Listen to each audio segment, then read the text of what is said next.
Hey there, everybody. I'm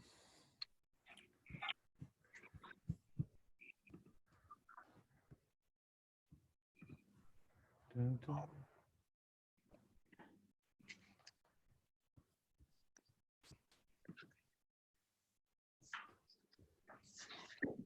Hey, good morning, everybody.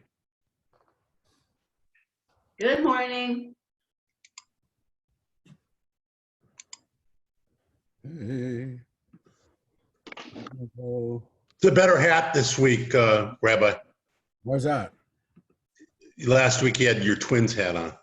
Oh, no, I know. I purposely did this today so that you would not give me any. I thought you said my better half. I'm like, no, Tracy's not here. I thought you said no, better hat. Yes, the better hat. That's what I heard too. the better hat is here. What difference does it make? As I said before, they're equally good, equally bad right now. So I'm telling you, it's getting to be that people are forgetting that there are things that are supposed to be going on now. I mean, it's weird. It's not just we're missing things, we're forgetting that all this stuff is supposed to be happening right now. I'm not forgetting that I'm supposed to be snuggling my great-grandsons. That's true. Top of the list. Yeah, those are those are the things you don't forget, the stuff that really is important. But yeah, we had a chance in the last few days. We had those of you who were there on our bingo time. That was fun. That was a chance just to have a good time and not gather for any other reason than that. So Bill said he's never going to play again because he didn't win. he usually wins. So he tends to win everything at Temple Beth ME that involves gambling. So I think he's gotten not greedy. That's not the right word. He has expectations of never losing. I wonder why. People are still coming on. Yeah. We'll see. We're definitely testing the limits for how much time people can spend online. There's a lot of discussion about Zoom fatigue and people tired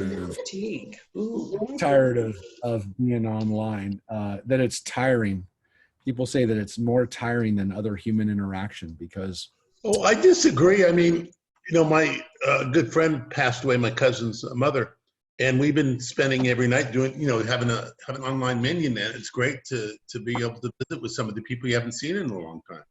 And I take yoga online.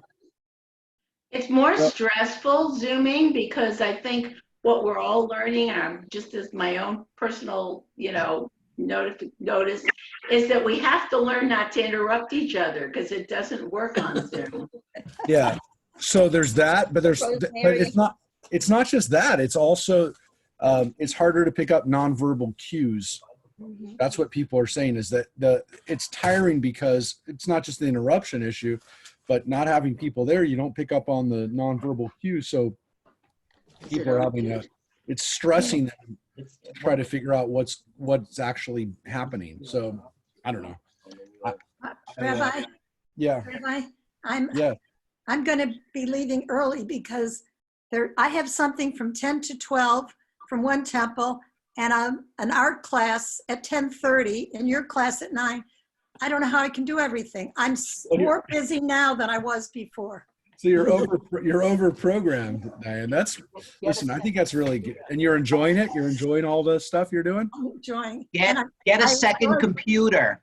You You can go to 2 meetings at once. No, I don't have 2 computers. Oh, I could do. He's joking, but there's something to be said for for being able to do these different things. Listen,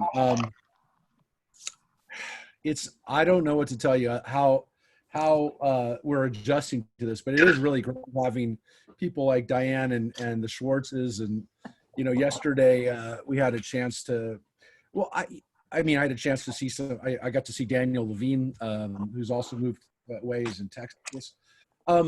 But Mike Schwartz, you just mentioned that you were on a Zoom minion for Shiva minion. Right. What was that like for Shiva? I haven't had I haven't done that before. I was wondering. By the way, I may have next week. I may have my first virtual Zoom baby naming. Oh God. Okay. Well, you know, the first night was kind of chaotic. It was Saturday evening. He didn't put everybody on mute, and it was just everybody was talking and all that. But comes the next day, Sunday night, and last night, it really has worked out well. We have the 10 people. He sent us online, you know, prayer book type thing to go through my rib, and it worked good. It really did. So you did the prayers. Yeah. You did the morning service. And then we sat there and talked, you know, about Dina, about his mom, and it was great. It was wonderful. And so I assume that was pretty powerful or meaningful to have a chance to share stories. Yes, absolutely. I mean, because she was a Holocaust survivor, and so was her husband, actually. And so it was really, you know, and they had someone that knew her back in the 40s and when she was in the camps talking. It was pretty powerful. And you'd say that it gave you a chance to share. Obviously, I mean, in a situation like this, that the alternative is that nobody gets to have a shiva. It seems to me like it's a no-brainer. You have to do it, but you felt it was meaningful, and the family seemed to feel like it was meaningful to have people. Oh, absolutely. And was kind of nice for them, because, you know, I don't know much of that side of the family. I knew them when I was a kid, but there's a lot of them that hadn't seen each other in a while. So, you know, they were able to, you know, get together, and that was nice. We're going to be attending a Zoom Shiva tomorrow night. Oh, sorry. I'm sorry. Well, I think that might also be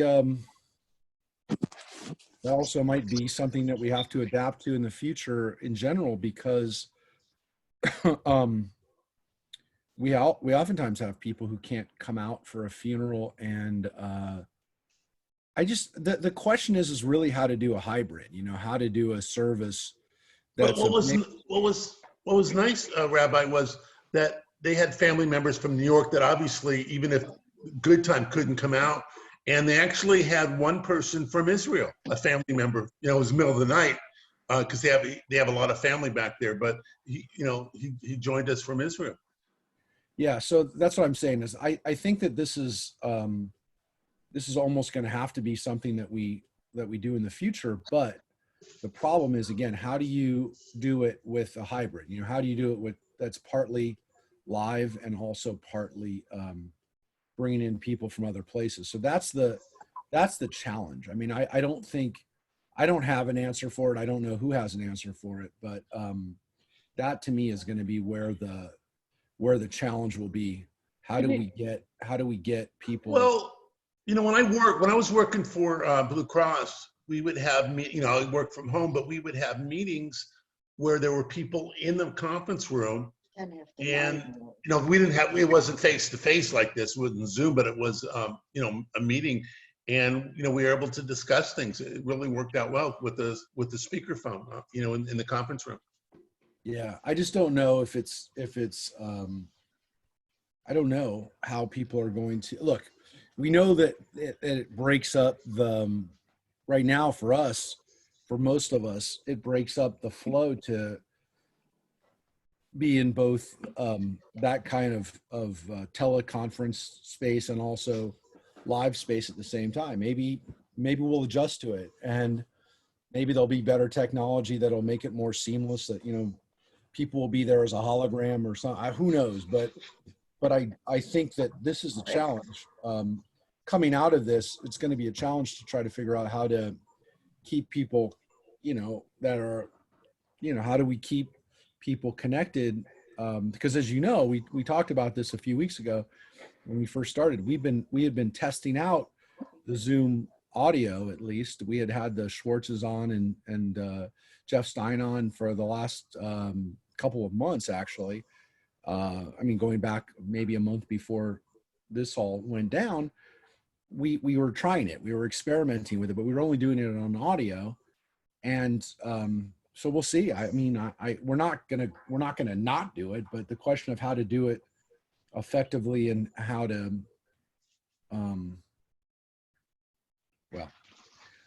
I will tell you this. I think you're going to have to. I think you're going to have a person at the event who is dedicated strictly to that, who's not involved in the discussion, who's not mourning, who's not, who's just there to be the technical person, like the audio visual people from high school.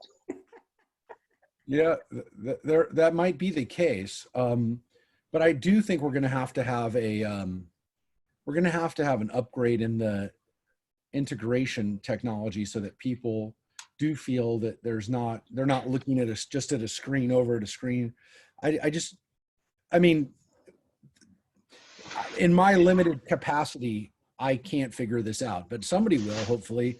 And I will tell you this, all of you in the last few minutes just got an email from the temple on Giving Tuesday, and it's difficult to prioritize giving to the temple in the midst of this kind of stuff. But I will tell you that our number one priority to spend on technology of donations is to spend on the technology to have our services wired in the future, so that as soon as we're ready to go, we'll have services streaming regularly and our classes streaming. So it's not just streaming the classes. That's actually the easy part. It's being able to have TV screens in the classroom so that we can bring those people in and see them too. So that's our number one priority, is actually to do that. So thankfully, our synagogue's been approved for PPP funds. So just so you know, we're going to be able to continue to to operate, if you want. We're never not going to operate, but that's good news. And hopefully, again, that funds that we raise now, we spend a lot of money on security, as everybody knows, this last year.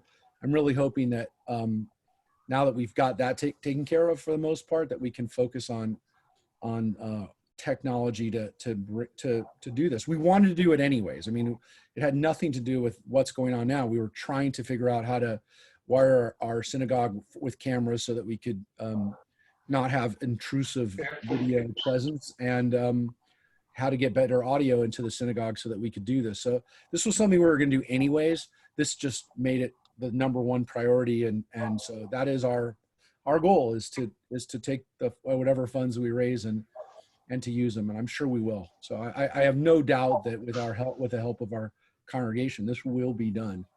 So yeah, it's hard. Again, it's like part of me said, how do we even send out an email when there's so many places that deserve support and are on the front line? So this is not a frontline thing necessarily, but as we all know, it's a very important thing to keep our community together and to do better. And we're trying to figure out how to have a high holiday service this year that's going to have a component of being able to bring people in from everywhere. So this is something that has been a high priority, but now is really the highest priority. So with that, and that little commercial for Giving Now, which again, a lot of good things out there to help. We're going to get into today's session, which is interestingly about having children. And I think as we expect 8 to 9 months from now, there's going to be a whole lot of kids coming into the world with it's like the blackout in New York. And a Kids whole lot named of divorces too. Corona. Kids are going to be named Corona and COVID, and there's going to be some funky names out there. I saw that Elon Musk and Grimes just had their baby today and named it some funky set of letters and numbers. But yeah, there'll be some Corona babies. But I want to know if Judith is drinking wine this morning. Judith, What it looked like. we want to know what's in your No, cup. there's iced tea. Sorry. Oh, sure. Okay. Judith, This is from yesterday. Judith hasn't gone that far yet, I don't think. Don't think that I haven't considered it. It's 9:15. It's 12:15 though. 5 o'clock somewhere. It's 12 o'clock in Missouri. So in Missouri, it's definitely not too early for a cocktail. Anyways, so, If you lived in Missouri, it would never be too early. Coffee. all right. So we're gonna take a look at we're gonna take a look at having kids and having kids biblical way, which means having lots of them. And wow, this is a great section. It's always a great section to read, but right now you're going to have a chance to read about our first tribes. So we're starting with the last time we were reading about the marriages and how that, and I say marriages because how that went down. Jacob wound up being married to 4 women. He wanted 1 wife, but he wound up with 4. Again, we read some of the midrashim that he was okay with this, but there are other midrashim that he was not okay with this. This was not something that he wanted to have happen. So keep in mind as we read this that this is now the outcome of this. Now that he has 4 wives, the 12 children are kind of a natural product of that. But we also read a midrash last week that if he had just been married to 1 woman, he still would have had 12 sons. So he was destined to have 12 sons one way or the other. The fact that they're now spread out over these women is what we're going to read today. And it's based obviously on the Torah. But now we're going to have a whole lot of discussion about the children today. And I will tell you, we're going to have a very interesting discussion about their names and what their names mean. Which is interesting because the Torah actually tells us what their names mean, but the Midrash is going to give us other meanings of those names.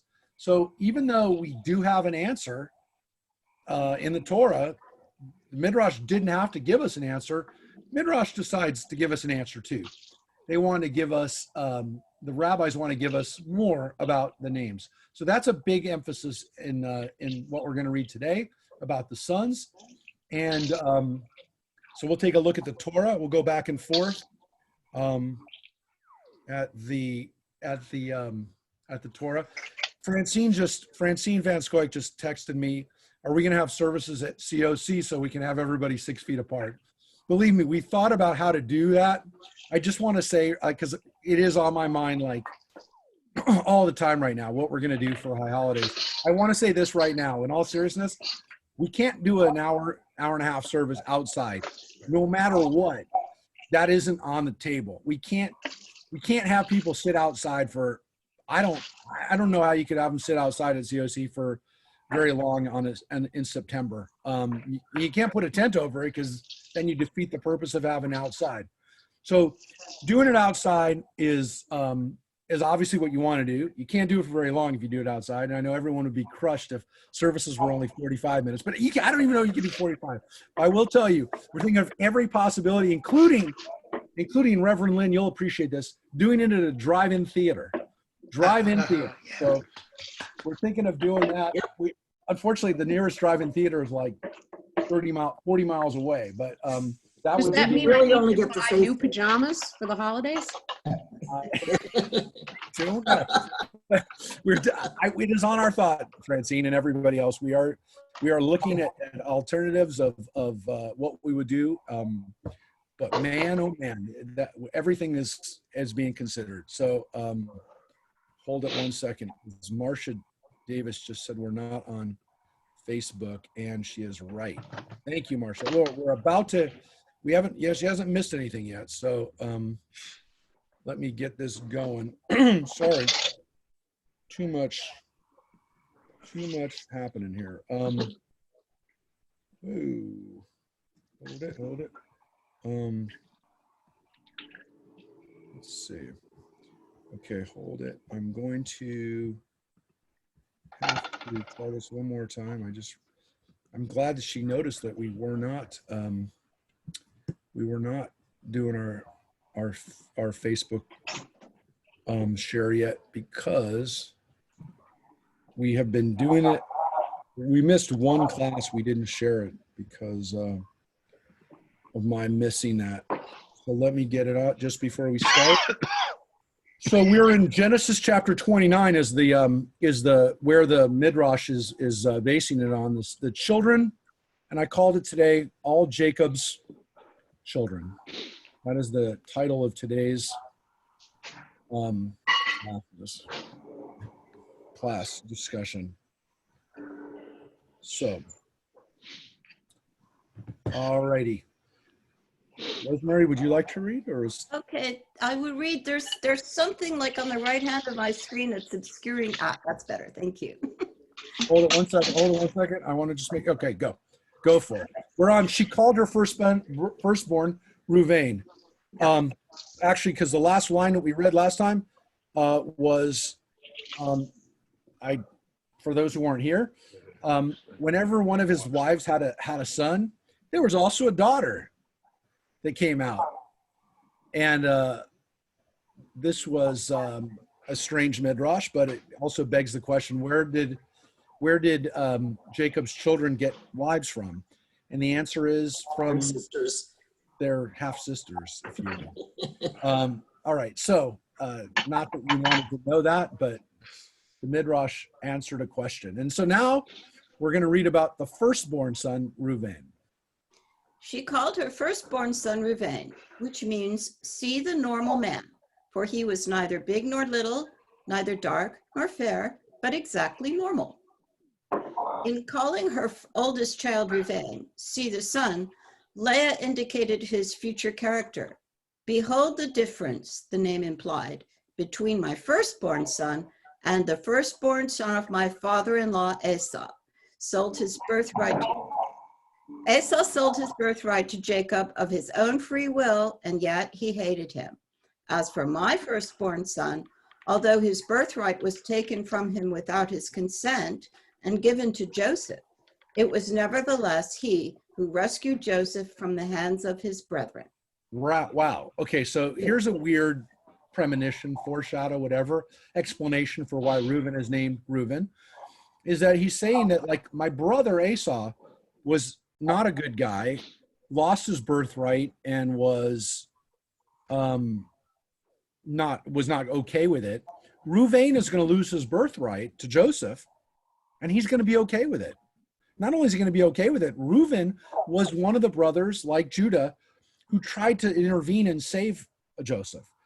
So Reuven is actually compared here to Esau, the firstborn, and Jacob's essentially saying, look at how my firstborn children do, my firstborn son does, compared to my dad's firstborn child, who also got stripped of a birthright. So it's kind of almost like saying my kids are better than my dad's kids, meaning, my brother.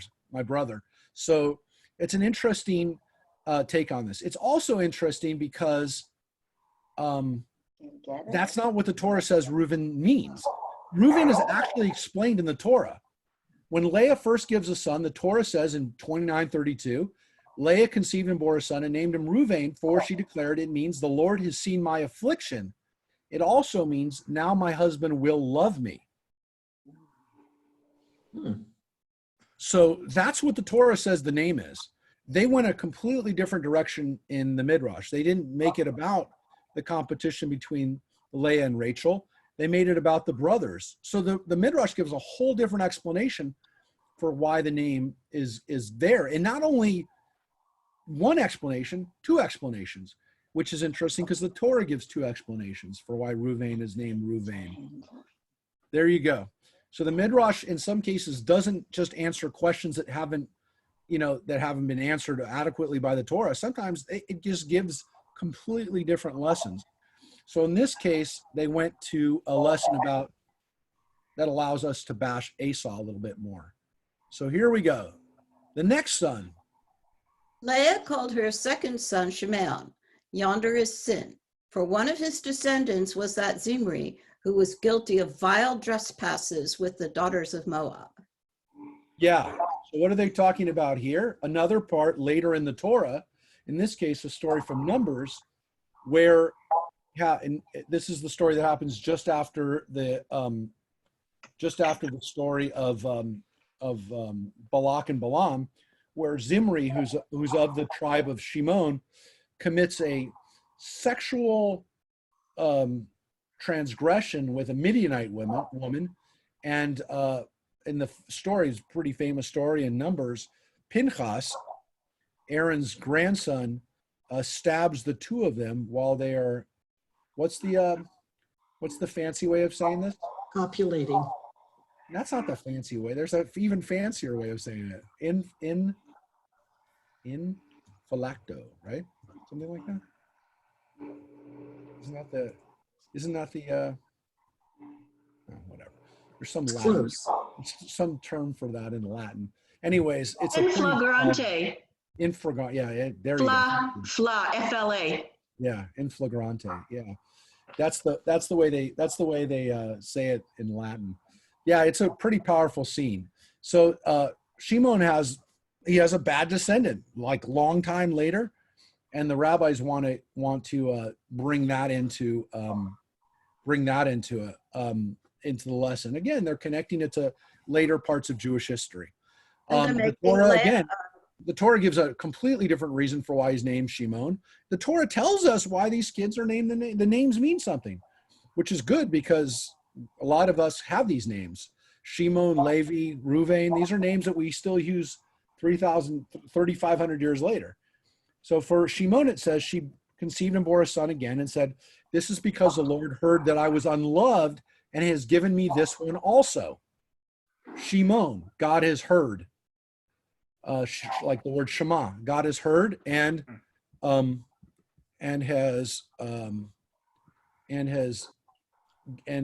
given me this child. Again, the Torah infers from this that this is a part of the love triangle and the struggle that Leah's having to get her husband's love. So when she's having these kids, her husband's going to love her more because she's having kids. So that's Shimon. The Midrash turns it into other meanings that have nothing to do with this relationship. It's almost as if they're trying to say that's not really the problem, when the Torah clearly says that's the problem. All right, the next one. The name of her third son, Levi, was given him by God himself, not his mother. The Lord summoned him through the angel Gabriel and bestowed the name upon him as one who is crowned with the 24 gifts that are the tribute due to the priests. That is really amazing, because this one says that God gave him the name and gave him the name specifically because the Levites will be the priests.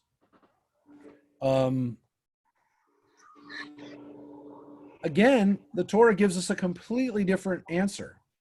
Again, she bore a son and declared, "This time my husband will become attached to me, for I have borne him 3 sons. Therefore, he was named Levi." So for the rabbis, they went in another direction, which has nothing to do with the relationship.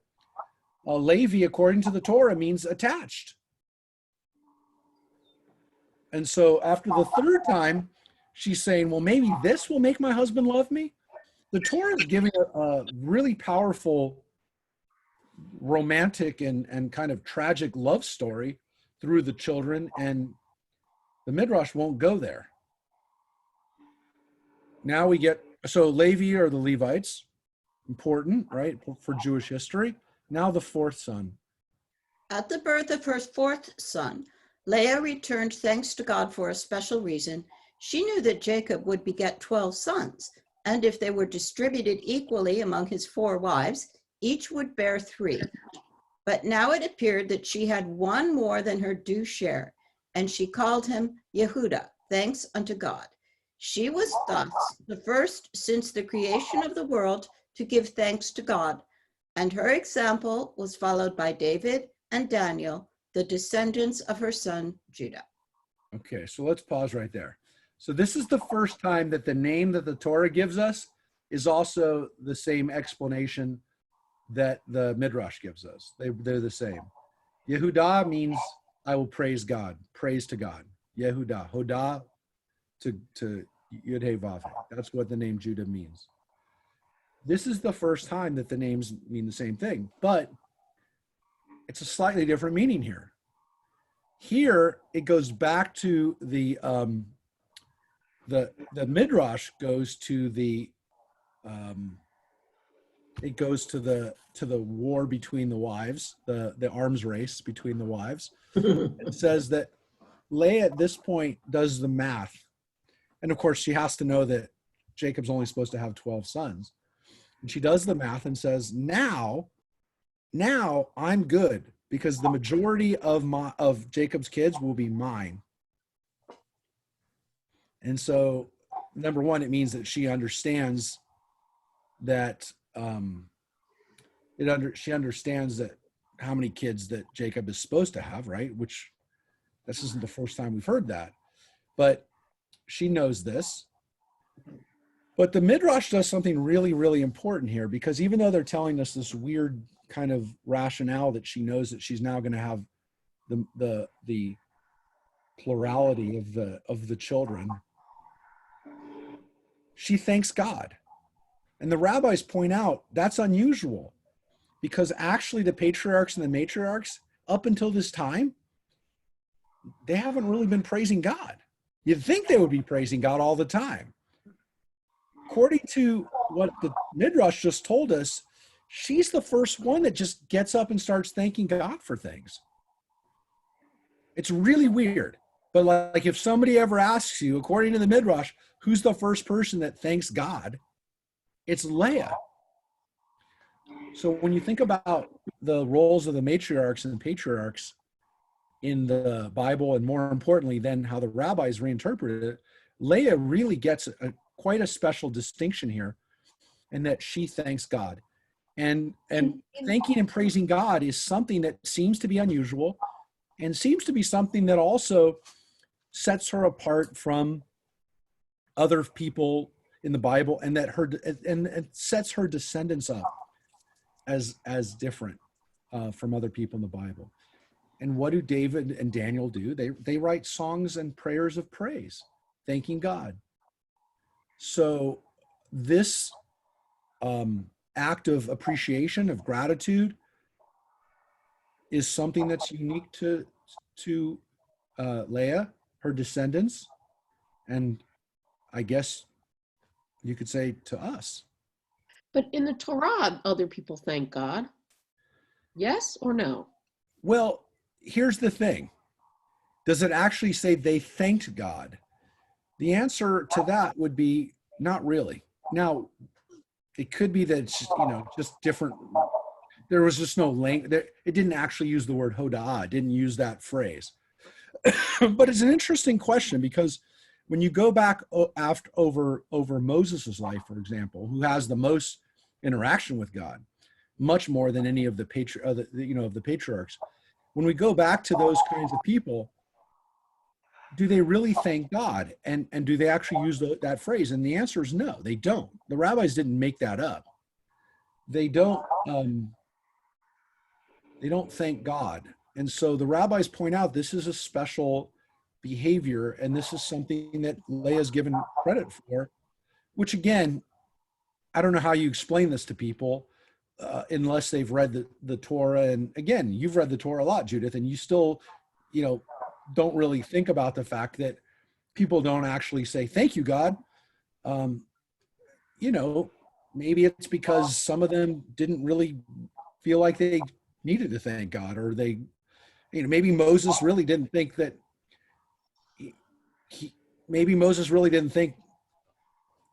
God deserved any thanks for the life that he had to lead. I don't know. I mean, it's a good question. I mean, you could basically say, well, It just doesn't say it. It doesn't mean that they didn't do it, but it doesn't say it. And so that allows the rabbis to write a midrash like that. It allows them that opportunity to say that there are not many instances where people just thank God. And so David does it all the time in Psalms. There's a lot of Psalms that are written that are Psalms of praise. And again, did no one ever thank God any other time? We don't know. It's not in the text.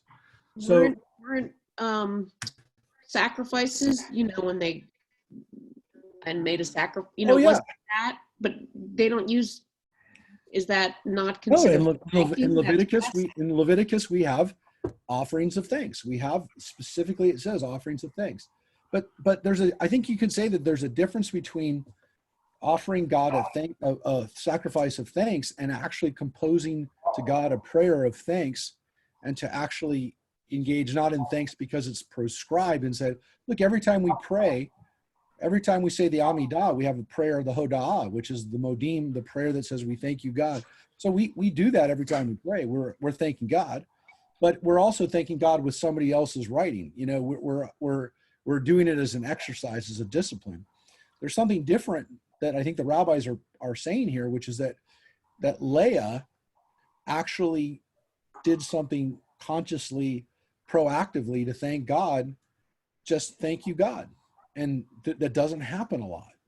It's not that it was ordered. It was a mitzvah and so the rabbis are able to launch off on that. It's not it allowed them to connect Leah to her descendants, which is you and I. We are the descendants as Jews. We are the descendants of Judah. We're the descendants of Leah. And it really is reminding all of us that we have an ancestor who was the first to thank God. And again, you could say that she was thanking God for the ability to have children, but it is also interesting that this is the first time that the Torah and the Midrash actually give us the same reason why the name is what it is. And the Torah only says she conceived again she conceived and bore a son and declared, this time I will praise the Lord. Therefore she named him Judah. Then she stopped bearing, by the way. So the Torah does add a line, then she stopped bearing. So the Torah kind of gives us this interesting line that she stops bearing. Now, I will tell you, not ruining the end of the story, she's not done bearing completely. She stopped. She took a break from bearing, but she's not done bearing children. She's going to have a very special birth that we're going to read about coming up. But these children, in both the Torah and the Midrash, give her an opportunity to be thankful, to be appreciative, and also, as we can see in both texts, does not make Rachel's life easy, which is what we're going to read now. When Rachel saw that her sister had borne Jacob 4 sons, she envied Leah. Not that she begrudged her the good fortune she enjoyed. She only envied her for her piety, saying to herself that it was to her righteous conduct that she owed the blessing of many children. Then she besought Jacob, pray to God for me, that he grant me children, else my life is no life. Verily there are 4 that may be regarded as though they were dead, the blind, the leper, the childless, and he who was once rich and has lost his fortune. Jacob's anger was kindled against Rachel, and he said, it were better you should address your petition to God and not to me, for am I in God's stead who has withheld from you the fruit of the womb? God was displeased with the answer that Jacob made to his sad wife. He rebuked him with the words, is it thus you would comfort a grief-stricken heart? As you live, the day will come when your children will stand before the son of Rachel, and he will use the same words you have but just now used, saying, am I in the place of the Lord? So the Midrash just did something really interesting here, which is Again, not something that it oftentimes does. It just threw Jacob under the bus. Mhm. As you can see, Jacob, and I'm going to show you what the Torah actually says now, so you can see it for yourself. It doesn't let him off on that. So this is the very beginning of chapter 30. This is what it says. These just 3 verses. When Rachel saw that she had borne Jacob no children, she became envious of her sister. And Rachel said to Jacob, "Give me children or I shall die," which is far different than what the Midrash just said. But it does say, Jacob was incensed at Rachel and said, "Can I take the place of God who has denied you fruit of the womb?" That's what the Torah says. So that's actually 2 verses. And so the Midrash gives us, a whole different text, a whole different take on this. Because it does have, look, Jacob, I can't do anything about this. But it does one other thing. Well, it does a few other things, but first it did one thing really important. It basically says that Rachel wasn't jealous of Leah for having the kids. She was actually jealous of Leah deserving to have kids, which is further kind of making Rachel more of a hero than the text itself on the face of it gives her. Because when she says, "Give me children or I shall die," it's kind of really putting it on Jacob. And you can understand Jacob being reactive to it and saying, and getting angry, because the words Vayichar af Yaakov means Jacob got pissed. That's on the face of it. He got mad. Vayichar af means he got mad. And in the Torah, it seems a little bit more justified. In the Midrash, by leaving that part out, that she says, "I shall die," it's not there. And it also seems to imply that Jacob is the problem to some extent. I give me children, like you're the one who can give me the children. And Jacob says to her in the Torah, and in the Midrash it says, "I can't do it. It's up to God." And what the Midrash does now adds to this is that the Midrash says, God said to Jacob at this time, "That's horrible. Your lack of compassion is horrible. This is not the way you take care of, this is not the way you show empathy to your wife." And the Torah does something else, though. The Torah, come closer, Ronnie, come closer. The Torah makes Jacob jealous of the kids. What he's saying is that, am I not enough for you? How could you be so my favorite wife? And he's pissed off that that's not enough. We're getting feedback because you and Phyllis are both on. Can't hear you. Because we're getting feedback from you because you're both on. Both you and Phyllis are on computer or phone. I did, because it's double speaking. They're hearing. We're hearing you have 2 devices, I think. Yes. Okay. Just got to put one of them and it works. For a second. Anyways, but I want you to make your point. So Ronnie, your point is again? That in the Torah, the problem that Jacob has is that he thinks this is enough for Rachel, that she shouldn't be distraught not having kids. Am I not enough for you, Rachel? That's what he's saying to her in the Torah. Yeah, but here in the Midrash, he says to Rachel, "You need to talk to God. I didn't do this."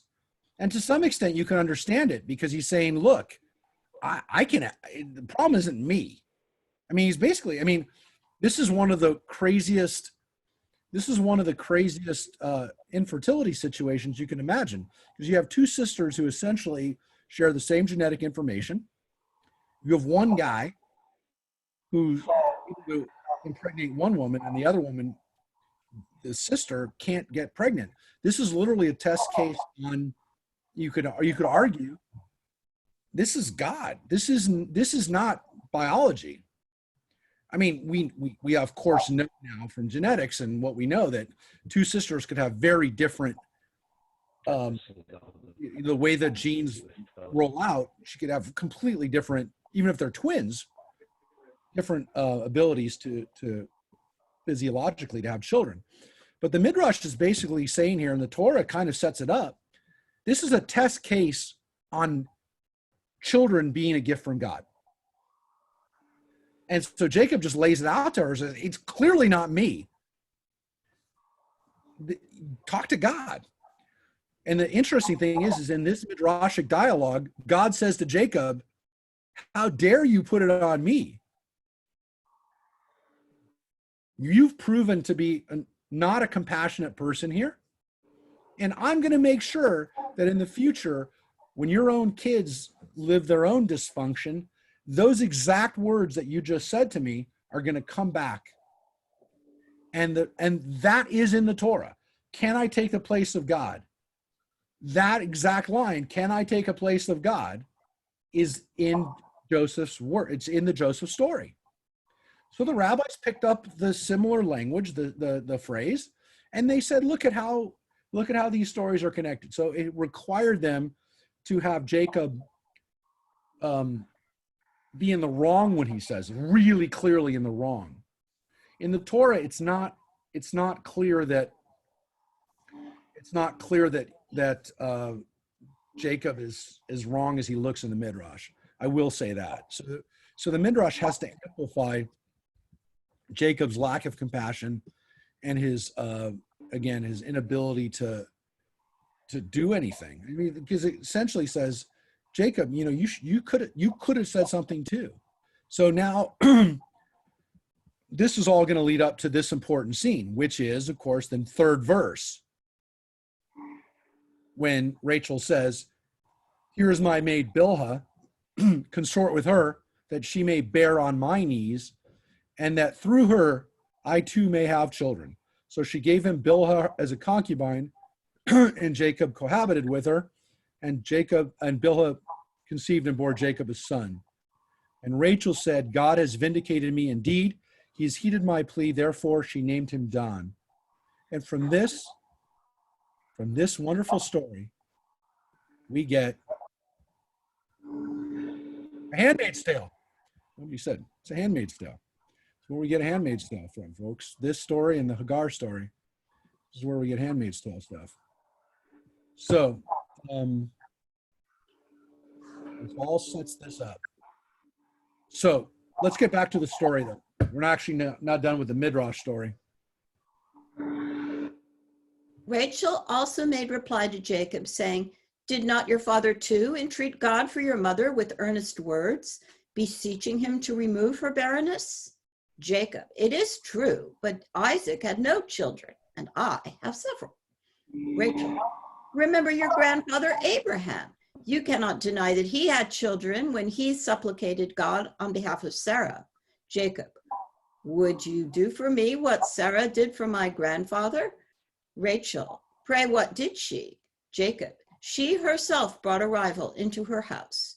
Rachel, if that is all that is necessary, I am ready to follow the example of Sarah, and I pray that as she was granted a child for having invited a rival, so may I be blessed too. Thereupon, Rachel gave Jacob Bilhah. Hold it, wait. I just want to make sure everybody just saw what happened in that very dysfunctional scene of our patriarch's matriarch. Mm-hmm. Is in the Midrash. Look, the Torah sets it up. The Torah doesn't. It's in the Torah. There's a basis for this discussion in the Torah. But you just saw this discussion is not in the Torah. Mm-hmm. That's why I wanted you to read it first. Jacob's idea. Am I correct in assuming that this was not an unusual circumstance? It was an unusual circumstance by the time the rabbis wrote this. It wasn't an unusual circumstance. The rabbis Was or was not? in the Middle East, so this was a Was or was not? it was done. So they Was. knew that it was done. By the time the rabbis wrote this, this was not normal behavior. But look, it's in the Bible. They knew that Abraham had done it. They knew that Abraham had done it to some extent, and didn't just get away with it. It seemed like it was part of Abraham's destiny to do it. Right. But this is a really weird one because it literally has Bilhah brought in on. It basically means that Jacob had Rachel order this to happen, not because, again, it absolves him of the responsibility for it to some extent, because she says take him, which is what the Torah, which is what the Torah says. But interestingly, I think it reflects the rabbis uncomfortable. The rabbis are uncomfortable with what happens here. I think you have to understand that. I think they really didn't like the fact that this happens the way it happens. And so to some extent, the women and Jacob have to be responsible for it. Look, in our reading of this today, we would say this is really manipulative of Jacob to get his wife to order him to sleep with this other woman. So this looks really, really manipulative. Maybe, again, a little bit more so in our own day than it was 2,000 years ago. But there is an issue here that the rabbis feel uncomfortable with this scene, because this wasn't done normally in their day either. And so the way this goes down, there has to be blame or responsibility spread around, because this isn't they didn't think this was the way things were really supposed to happen. So what do? They invoke Isaac, and then they invoke Abraham, because they say, well, look, Isaac had no choice. And then they're saying, well, what about Abraham? And so that's how we go back to Abraham and Hagar. And so it's not a good, I mean, everybody understands the Torah sets it up, but the rabbis really understand that this was not a good scene that happened here. They don't like it, which is why in their mind, that if something had happened differently, like in the rabbis' minds, in the Midrash, Rachel could have conceivably, and use the word conceived, she could have conceivably conceived 12 sons on her own. If things had happened the way they should have happened, none of this other marriage stuff should have happened. None of this concubine stuff should have happened. One woman should have had 12 sons, and that should have been it. That's the way they imagined it. So they don't feel comfortable with it, and that's why they're going to take the Torah, and they're going to even go to some extent a stage further in this dysfunction and in this not the way things are supposed to be. And they really do, kind of in a way, definitely by our standard, it really vindicates Rachel in that she's really almost tricked into saying, yeah, go take Bilhah. If that's all, are you asking me to prove whether I want to have a child that bad? Fine, I'll do it. Because that's what she just did. So it's pretty wild. It's a pretty wild midrash. Well, we're not done. Thereupon Rachel gave Jacob Bilhah, her freed handmaid, to wife, and she bore him a son, whom Rachel called Dan, saying, as the Lord was gracious unto me and gave me a son according to my petition, so he will permit Samson, the descendant of Dan, to judge his people, that it not fall into the hands of the Philistines. So again, the rabbis here make an effort to connect our patriarchs with their descendants.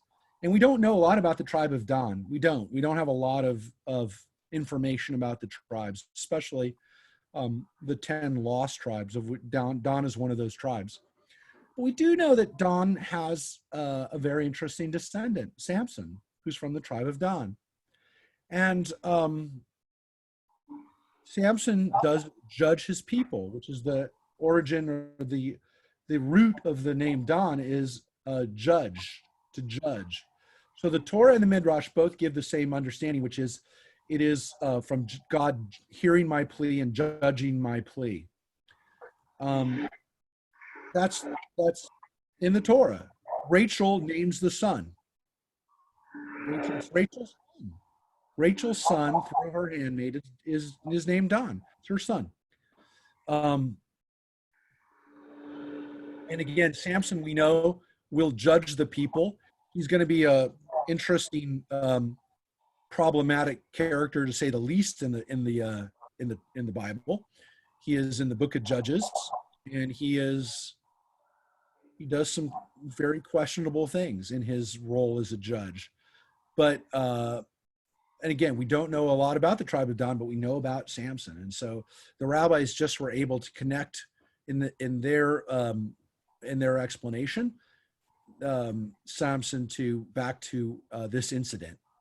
So that's his story. Yep. Are we going on? Yep. Okay. Bilhah's second son, Rachel named Naphtali, saying, "Mine is the bond that binds Jacob to this place, for it was for my sake that he came to Laban." At the same time, she wanted to convey by this name that the Torah, which is as sweet as nafet, honeycomb, would be taught in the territory of Naphtali. And the name had still a third meaning. As God has heard my fervent prayer for a son, so he will hearken to the fervent prayer of the Naphtalites when they are beset by their enemies. Yeah, we don't know a lot about Naphtali. We don't know a lot about their descendants.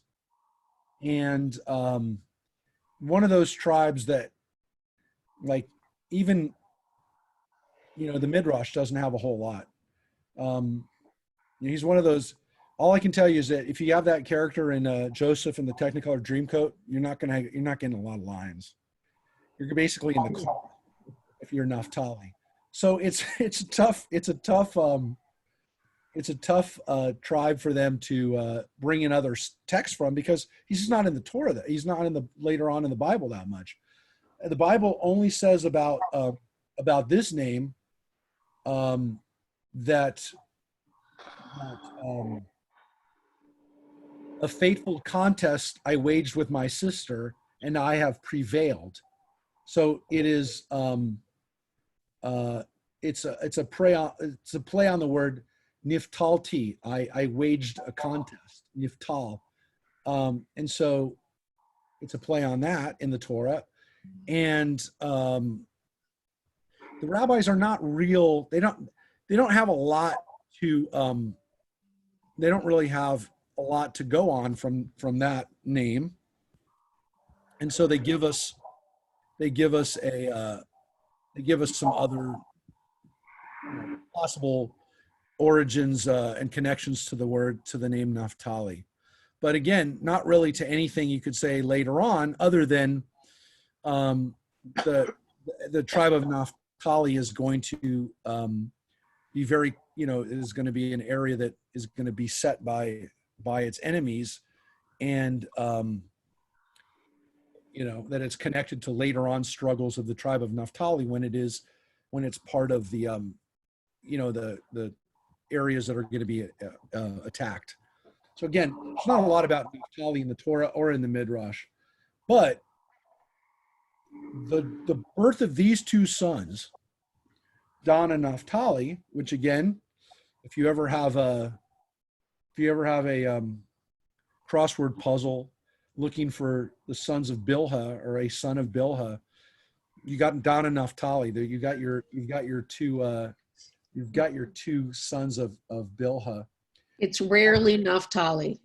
Yeah. I was going to say that's not an easy one to put in, but Dan, D-A-N, is oftentimes is a good filler, a good short filler. But again, you've got this is really a setup for the next scene, because at this point the arms race involves other people, which surrogate, if you will, which is what oftentimes happens in arms races, that the nations don't fight, but they use surrogates, they use proxies to fight.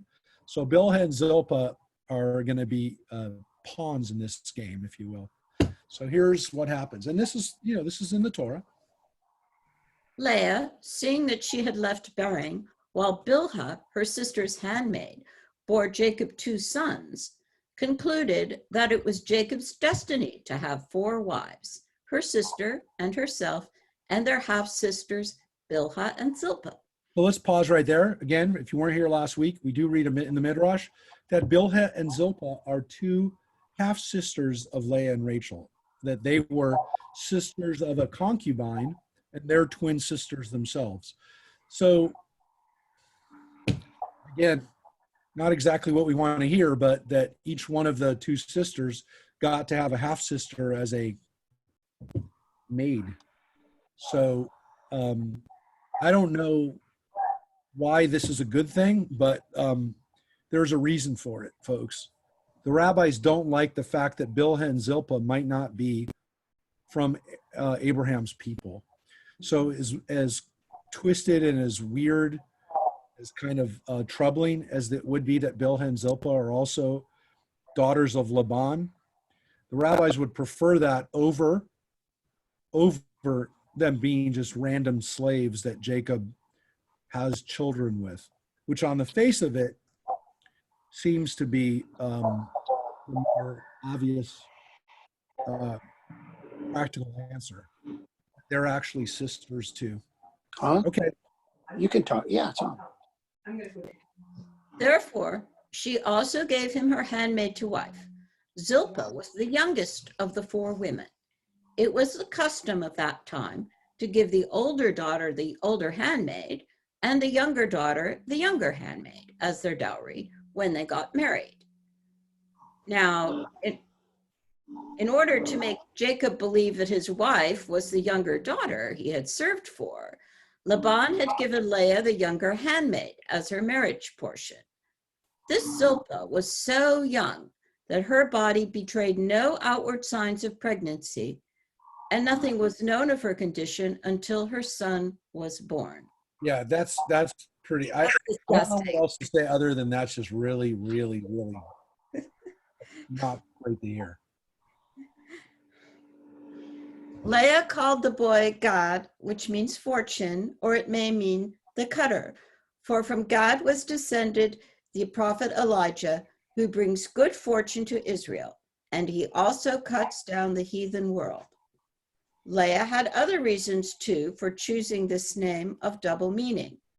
The tribe of Gad had the good fortune of entering into possession of its allotment in the Holy Land before any of the others, and also Gad, the son of Jacob, was born circumcised.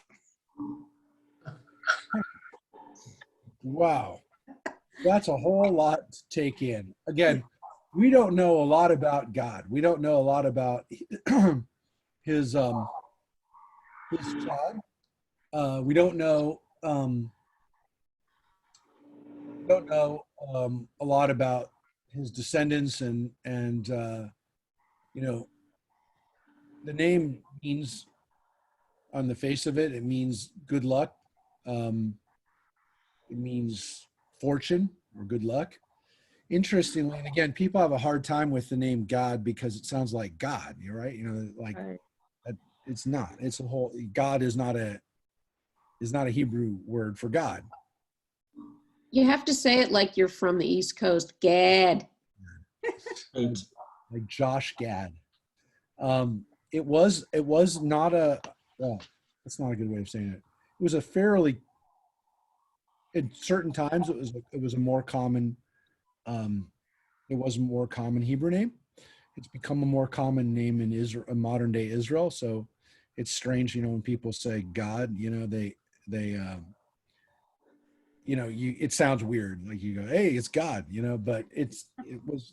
I would say it's super popular now in Israel, but it means good fortune. It means fortune. It's good.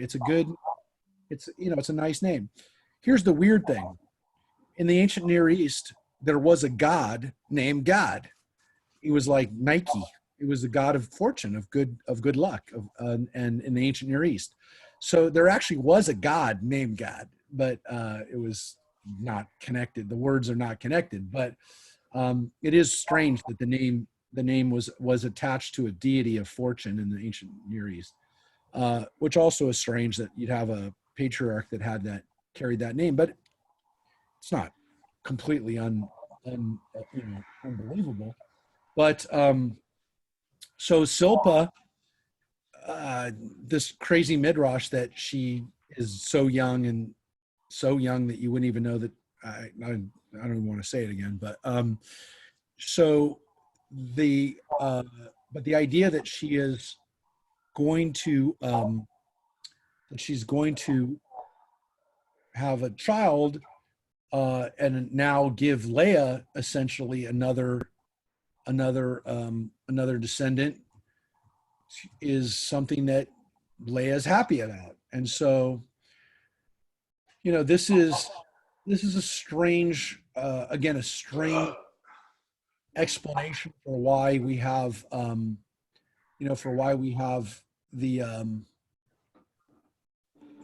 why we have this play out. It doesn't actually say that Elijah in the Bible is from the tribe of Gad, but from the north, it's possible that he was from one of these tribes. We do know the tribe of Gad is mentioned in the Moabite stone, the Mesha stele that's in the Louvre, and according to both the Bible and that Mesha stele, that there were the Gadites lived on the other side of the Jordan River. They didn't live amongst the Israelites, and they seem to have been either a nomadic or semi-nomadic tribe. So they were not normal in the sense that they didn't live amongst the other Israelites. And we know that from both the Bible and from extra biblical sources. And according to the Bible, because they live in the Jordan River, on the other side of the Jordan River, they are not, they don't have to get an allotment when the people come in. They actually get it on the other side of the Jordan River before they go in. But if you recall in the story in Numbers, they have to go in and fight with the rest of the Israelites, and then they can go back and settle and take their lands. But they have to still fight with the rest of the Israelites, which seems to imply that maybe there was a tradition that they didn't, and that they were not quite like the rest of the Israelites. But it is what it is. I mean, our ancestors thought of the Gadites as part of the Israelite people, if you will, and we have them being a descendant of Philippa. But wait, there's more. If you act right now, you too can have another child. Oh, and by the way, he's born pre-circumcised, which is considered really good fortune. Didn't have to be circumcised. That happens occasionally, and when it does, I guess you could say in Judaism, it's considered a good. To Zilpah's second son, Leah gave the name Asher, praise, for she said, "Unto me all manner of praise is due, for I brought my handmaid into the house of my husband as wife." Sarah did likewise, but only because she had no children, and so it was also with Rachel. But as for me, I had children, and nevertheless I subdued my passion, and without jealousy I gave my handmaid to my husband for wife. Verily, all will praise and extol me. Furthermore, she spoke, as the women will praise me, so the sons of Asher will, in the time to come, praise God for their fruitful possession in the Holy Land. Right. So, Zilpah has a second son. None of these women have like one son at a time. It's always like, there's always a couple. Well, it helps with the math, but it also is strange that at the second time, Zilpah decides, again, the name according to the Bible is Asher, fortune. So the name Asher or Asher, Ashrei, is fortune, or good stuff, blessing. Asher, very common Hebrew name, was for Jews in the old country. Maybe not as common in modern Israel today, but very common. Not so common amongst American Jews, but you know, in the Orthodox world, very common name. It's a nice name. My name is Asher Lev. My name is Asher Lev. Love that book. I am Potok. That's right. Love Potok. It's again, it's a son of Zilpah. It's not it's not a Leah child or a Rachel child, but you know, seems like a normal person. Again, not a lot we have in the Bible about the tribe of Asher. We don't have a lot, which is why the rabbis really can't do much with the name. And what they did instead is they made a point of saying that this was an example, a further example, or extra proof, if you will. Leah is saying that I didn't have to do this. So this, again, would kind of follow this understanding that maybe he needed to have the 4 wives to have 12 kids. You know, that stream, that this was part of the plan, if you will, that it had to go out this way, and that Leah willingly did this. The Bible seems to be getting a different answer, which is that Leah, the Torah says when Leah saw that she stopped bearing, she took her maid Zilpah and gave her to Jacob as concubine. So the Torah simply says she couldn't have kids. She saw she couldn't have kids, and then gave her Zilpah. So that's why the Midrash kind of adds to that how righteous she was, because she wants him to have more kids, and she's willing to do that even though she's had more kids. So let's read about now. This one's a tough one for a few different reasons. Mark, Yes. other than oldest and youngest, does the Midrash do anything with the birth order?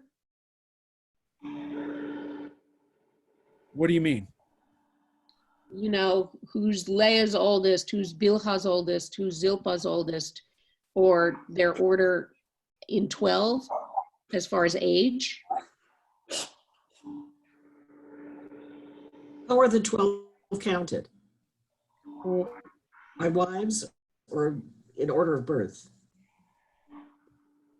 I'm not sure I understand you. Like, does the Midrash do the ages of the sons? Is there any discussion of the importance of who's each wife's oldest or youngest, or how they are in relation to each other, oldest and youngest?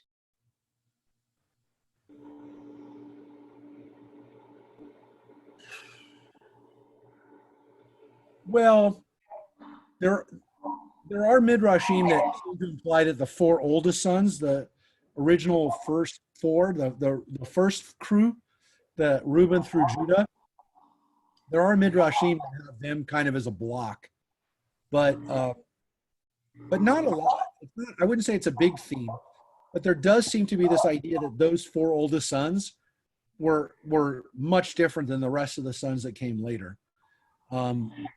But I wouldn't say that's a lot of midrash. There's not a lot of midrash about it.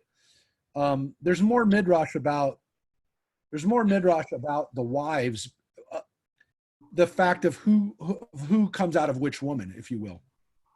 There's more midrash about that, and to some extent that's because the Torah sets it up that way. Because we already saw the rabbis kind of de-emphasize that. They kind of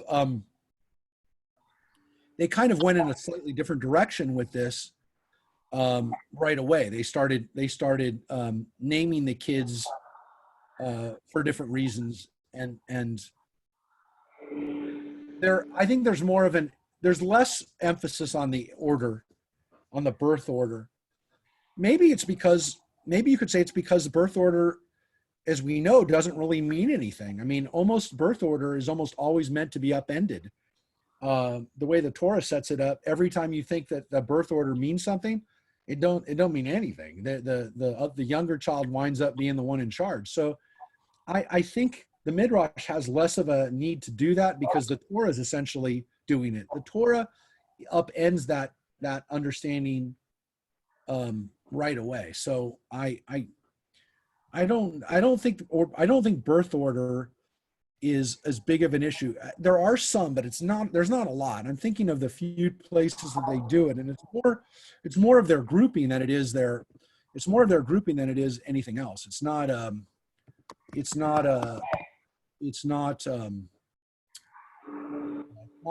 so much birth order just for the sake of birth order. All right. Oh, I'm getting to something good now, folks. We're getting Harry Potter because we're coming to the Mandrake roots. You already knew what I was going to do, Rosemary. So here we go. Here we go, Rosemary. Keep going. The next son born unto Jacob was Issachar, a reward. And once more it was Leah who was permitted to bring forth the child as a reward from God for her pious desire to have the 12 tribes come into the world. To secure this result, she left no means untried. Okay. Let's read what were those means. And again, we will say that we're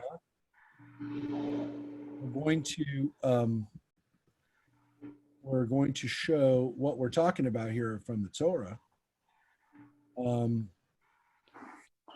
It says,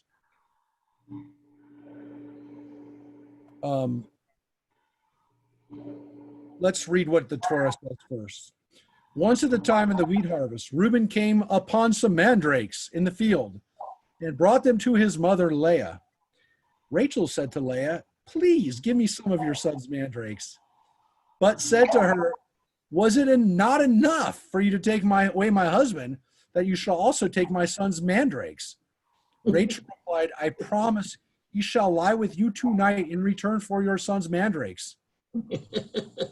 When Jacob came home from the field in the evening, Leah went out to meet him and said, You are to sleep with me, for I have hired you with my son's mandrakes. And he lay with her that night. God heeded Leah, and she conceived and bore him a 5th son. And Leah said, God has given me my reward for having given my maid to my husband. She named him Issachar. So that is what the Torah tells us. Issachar's name, that's where it comes from. But of course, it's a whole lot more complicated. It's going to be a whole lot more complicated than that, right, folks? Let's read what happened. I wonder if mandrakes are delivered to the door these days. It happened once that her oldest son, Reuven, was tending his father's ass during the harvest, and he bound him to a root of dudaim and went his way. On returning, he found the dudaim torn out of the ground and the ass lying dead beside it. The beast had uprooted it in trying to get loose, and the plant has a peculiar quality. Whoever tears it up must die. As it was the time of the harvest when it is permitted for anyone to take a plant from the field, and as dudaim is besides a plant which the owner of a field esteems lightly, Reuven carried it home. Being a good son, he did not keep it for himself, but gave it to his mother. Rachel desired the dudaim, and she asked the plant of Leah, who parted with it to her sister, but on the condition that Jacob, when he returned from work in the evening, should tarry with her for a while. It was altogether unbecoming conduct in Rachel to dispose thus of her husband. She gained the dudaim, but she lost 2 tribes. If she had acted otherwise, she would have borne 4 sons instead of 2, and she suffered another punishment. Her body was not permitted to rest in the grave beside her husband's. Wow. So that's quite a punishment for this what he does here. Dudaim Greed. Yeah. So Dudaim are mandrakes. What's going on with the mandrakes, folks? So here they use the Dudaim. They use the Hebrew word for it. But we do know that Dudaim have several very interesting characteristics. One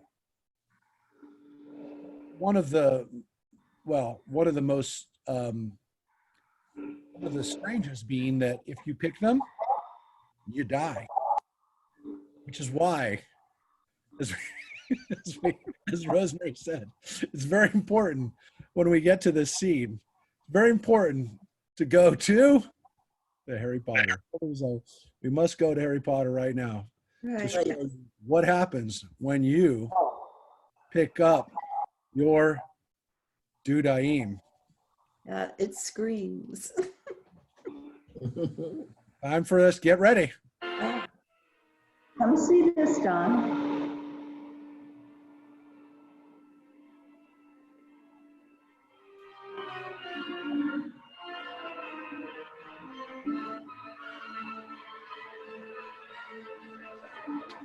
Morning, everyone.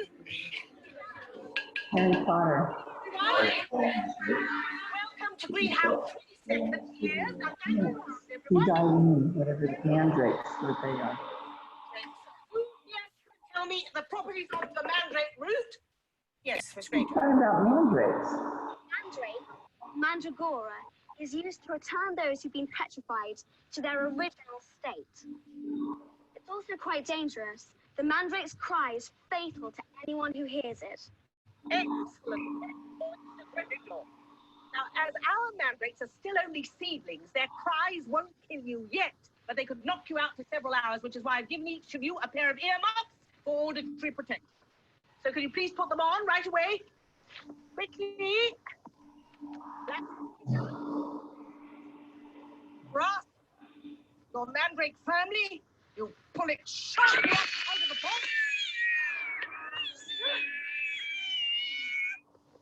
Got it? And now you dunk it down into the other pot and pour a little sprinkling of soil to keep him warm. Longbottom's been neglecting his earmuffs. Just fainted. Yes, well, just leave him there. Right, on we go. Plenty of pots to go around. Grasp your mandrake and pull it up.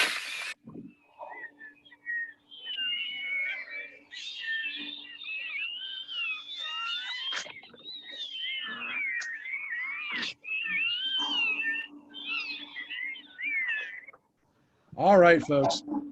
So that was very important from Harry Potter, which is why do we show that? It actually told you a little bit about mandrakes there, which is they are magical, and they were considered magical in the ancient Near East. They're considered magical in Wiccanism and in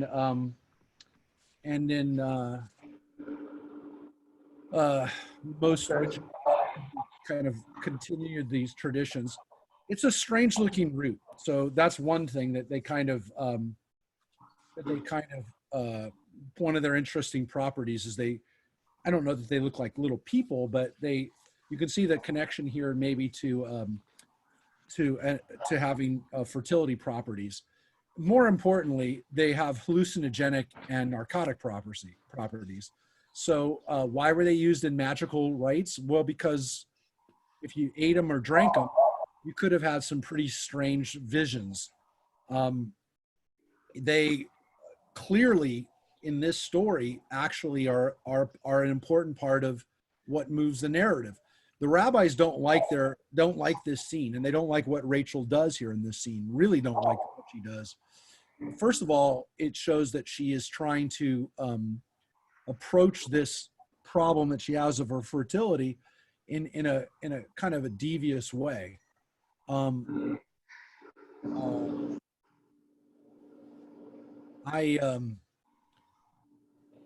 don't know that the Torah gives that full that it really doesn't go in that direction, but the rabbis have no issue holding Rachel accountable for this, and basically this goes against her for this. The rabbis go so far as saying she would have had 2 other kids if it wasn't for this scene, and furthermore, she doesn't get to lie next to Jacob because of this. So this is a problem for the rabbis. This is not a minor thing. I do want to point out that Miriam Margolyes happens to be Jewish too. That's not why I showed that, but there is an interesting little piece of her history that she actually happens to be Jewish. One of the Jewish actors in that. But this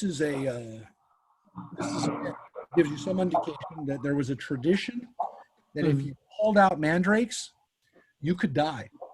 And the best way to do it, have an animal pull it out. And this seems to be a ritual or a practice that was done in the ancient Near East, at least, that they would tie up an animal to it and then get them to pull it out. And then if the animal died, so be it. I mean, they didn't want the animal to die, but better an animal to die than a person.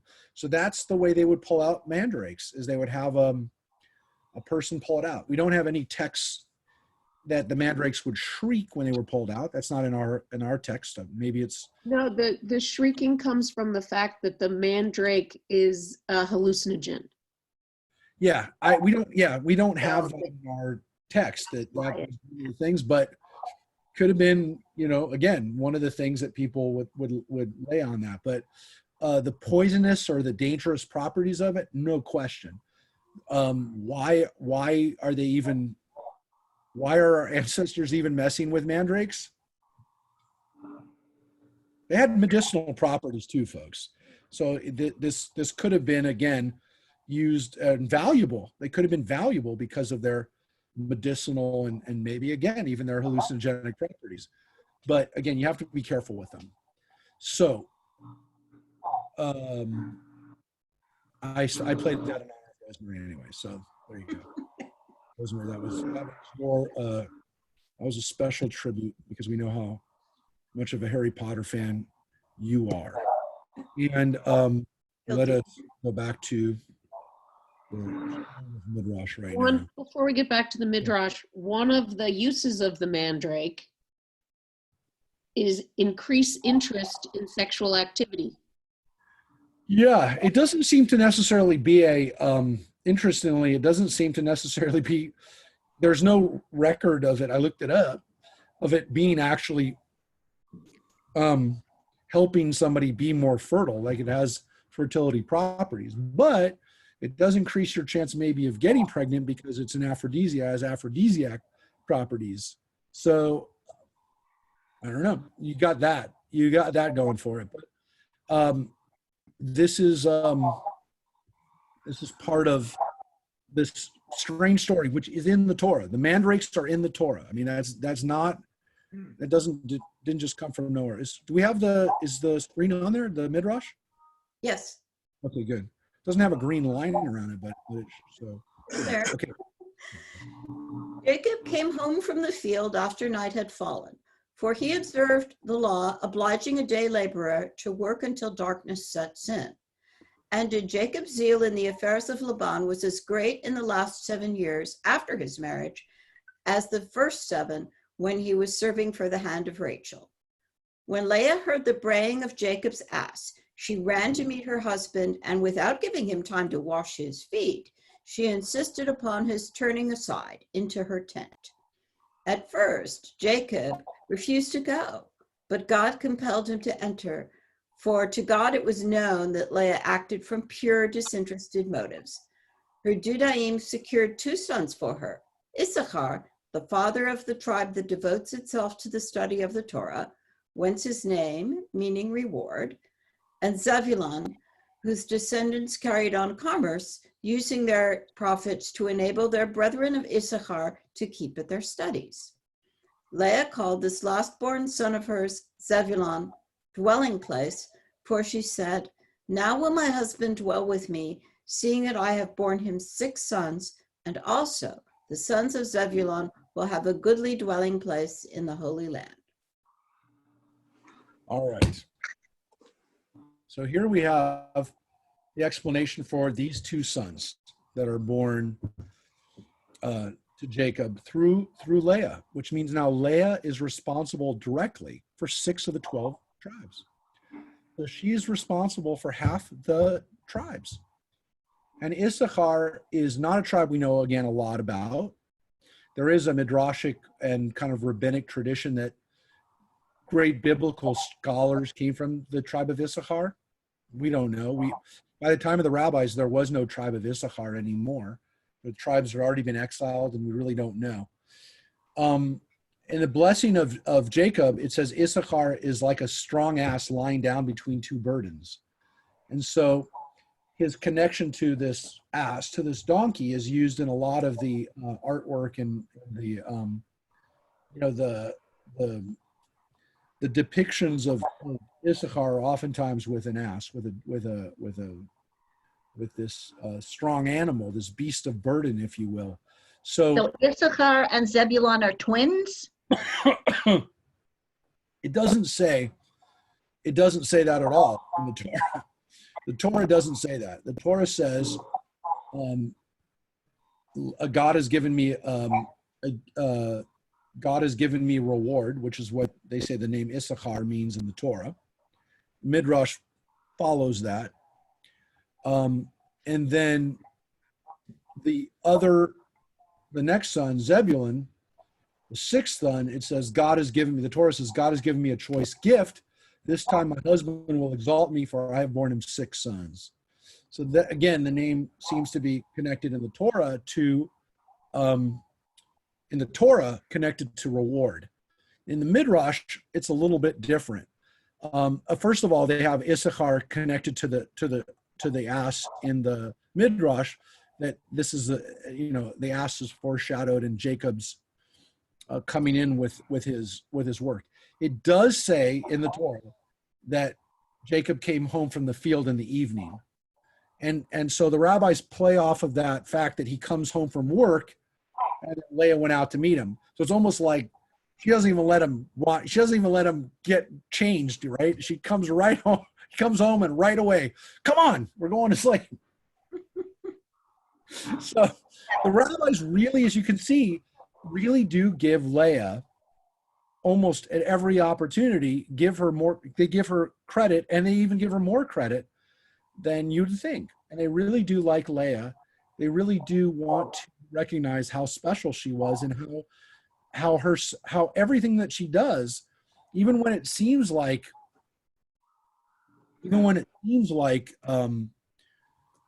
she's motivated by jealousy or whatever, that no matter what, she's actually the righteous one. And why? Because she ends up having 6 sons. So she must really be a righteous person, and she really is on the kind of the short end of this, because no matter what she does, Jacob still loves Rachel.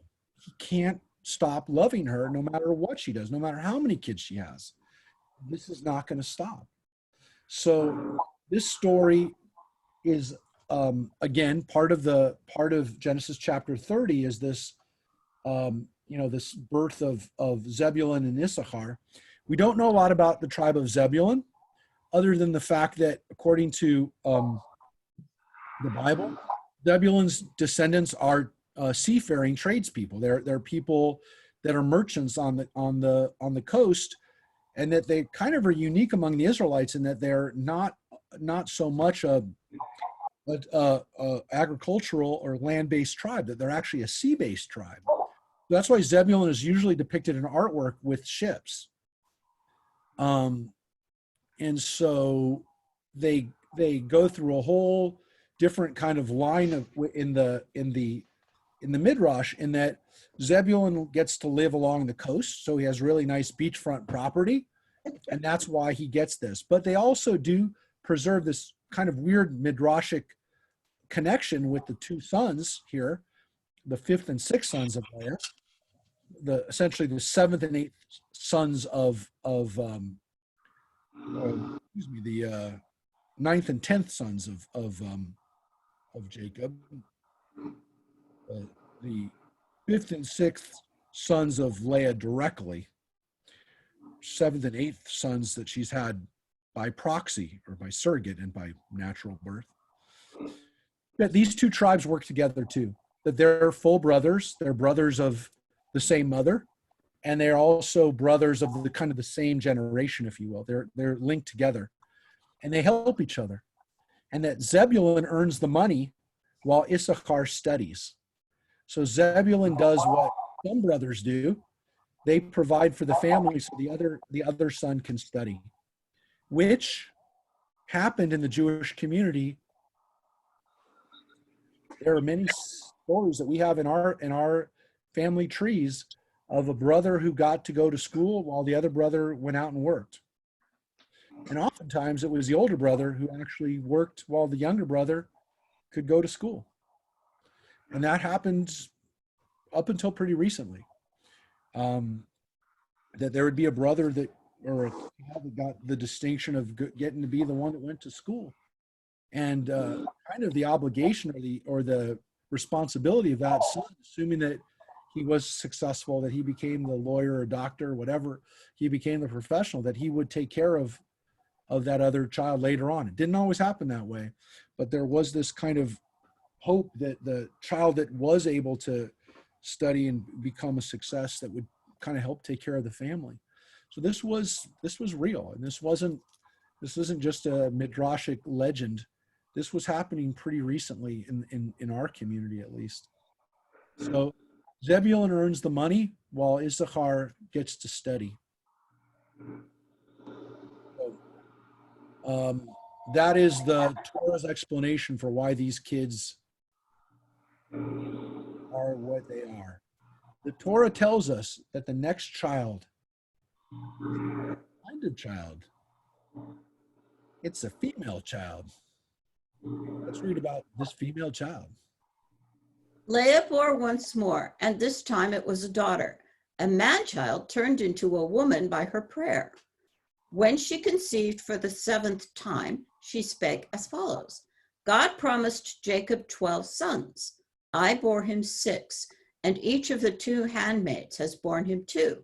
If now I were to bring forth another son, my sister Rachel would not be equal even to the handmaids. Therefore, she prayed to God to change the male embryo in her womb into a female, and God hearkened to her prayer. So let's just sit with that one for a second. The Midrash about Dinah. Dinah was supposed to be a boy, according to the Midrash. Now you could say, well, their other daughters we read in the Midrash already. We don't even have their names. We do have Dinah's name. The Torah tells us that Leah's last child that she's going to have is Dinah. The last child that she has is a daughter. So the rabbis want to figure out, why does the Torah tell us this? Why is this important? And then they wrote the story that she had to be, otherwise, when Rachel would have children, she wouldn't have 2 children, which means that Bilhah and Zilpah would have had more children than her. And so Leah does one more completely selfless and righteous act, that she actually changes the gender of her child. Number one, she has the power to do that, but also that she did it out of compassion for her sister. Strange midrash about Dinah. I don't know that I included this midrash in my I did little midrashic collections for all my daughters when they were born. I don't know that I included this one, mainly because it's so bizarre, and I don't know that it tells us a whole lot other than Dinah was supposed to have been a boy, which is interesting because it actually explains why she's named in the Bible. She's named because, according to the rabbis, she was supposed to have been a son. And she has obviously a role to play later on in the story, which is why she's named. But according to the Midrash, she's only a son because of a miracle, that it took intervention in order to make her a a boy. It also seems to imply that the gender of a child can be changed in utero, that with the proper setting, proper prayers, the proper whatever, that you can change the gender of a child. But here's what you wouldn't necessarily expect, which is they want to have sons, but it doesn't matter. Leah actually, because of her sister, and out of her selflessness, makes herself have a daughter. I mean, there's so much there to unpack, but I want you to see that the Midrash, number one, gives Leah another special honor here, but also that there's a reason why Dinah is kind of the protagonist, or not even the protagonist in some cases, but why she's the character that she is. She is important for the tale. She is important to get us to where we are. And this is Leah's child. This is Leah's daughter. And from what we know in the Torah, Jacob's only daughter. But let's say he had other daughters and we just don't have their names. Dinah, at the very least, is part of the story of the sons and now daughter of Jacob. She's part of the Genesis story. A small part of it, but you can make the argument she's more important than Issachar or Dan or Naphtali or Gad or some of these other children that we really don't know that much about. She seems to be pretty important, at least enough that we have this story about her in Genesis chapter 34, which is a narrative about a daughter of Jacob. And again, it's not a great story, as we know, but she is an important part of the story. So that's what happens. That's how Dinah comes into being, if you will, as a daughter. Now here we go. Now, all the wives of Jacob, Leah, Rachel, Zilpah, and Bilhah, united their prayers with the prayer of Jacob, and together they besought God to remove the curse of barrenness from Rachel. On New Year's Day, the day whereon God sits in judgment upon the inhabitants of the earth, he remembered Rachel and granted her a son. And Rachel spoke, God has taken away my reproach, for all the people had said that she was not a pious woman, else she had borne children. And now that God had hearkened to her and opened her womb, such idle talk no longer had any reason. Yeah. So we read that Rachel gets pregnant. Essentially, she conceives on Rosh Hashanah, the day that God hopefully hears us, judges us, figures out, judges, gives us our proper reward and punishment. That Rachel finally, again, kind of begs the question, why did God wait so long?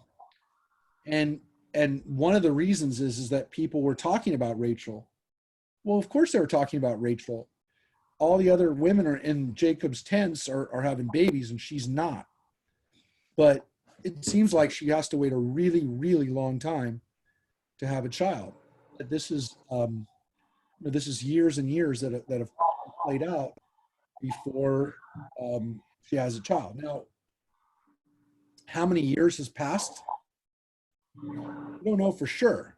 But if we just look at how many children that Leah's had over this time, she's had 6 children out of her womb during this time. 7. Well, yes, you're correct. You're absolutely right. 7. So Dinah was the 7th. We don't know how much time was taking place between the other children. Well, there has to be at least one gap because they noticed that Leah had stopped bearing. Correct. And so we don't know how much, again, even if there was an overlap between the handmaids having children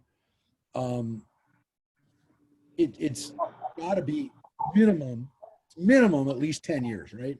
It's got to be minimum 10 years. Were all the children born before he left Levon? Except for Benjamin. Right. So we're about to read that. We're not going to get, this is next week. You'll read, yes. We're not going to read all the sons. We're going to finish up today with Joseph. Next week we'll read about Benjamin. But, so yeah, they have 12 kids before they leave Levon with Dinah. So, Rachel, at this point, being married for many, many years. Well, now by the way, let's say we know how long, we know the maximum amount of time this could be, right? How much time could have elapsed, right? 20 years. So it seems somewhere between 10 and 20 years when Rachel finally has kids. But it seems to be close to the end of that period. It seems to be maybe even 20 years, which of course means that Reuben is somewhat like maybe 17, 18 years old when Joseph is born, which means he's not just a little bit older than Joseph. I mean, when Joseph comes along and is essentially stealing his birthright, he's either married himself or very close to being married.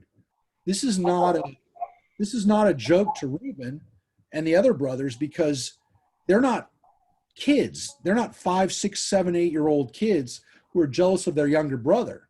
They're adults who are seriously counting on the family money, the family estate, and this little kid is now taking food out of their own family's mouths. So this is a serious issue. You need to remember this as we're reading this story. These are not just kids that are all grown up in the same house that are a few years older than each other. There seems to be a long gap. I mean, there has to be a long gap between Reuben and Joseph. And so Rachel not having kids is a serious issue. The rabbis know it's a serious issue. They're not going to minimize the issue, but they have to explain to some extent how it happened this way. And what's so interesting is we just read this Midrash that all of the women together praying and Jacob praying finally got God to help her have a baby. It seems as though there's a little bit of a blaming the victim here, which is that if the women had acted together differently, if Rachel had acted differently, if Leah had acted differently, maybe, I mean, it doesn't really seem Leah. Leah seems to do everything right.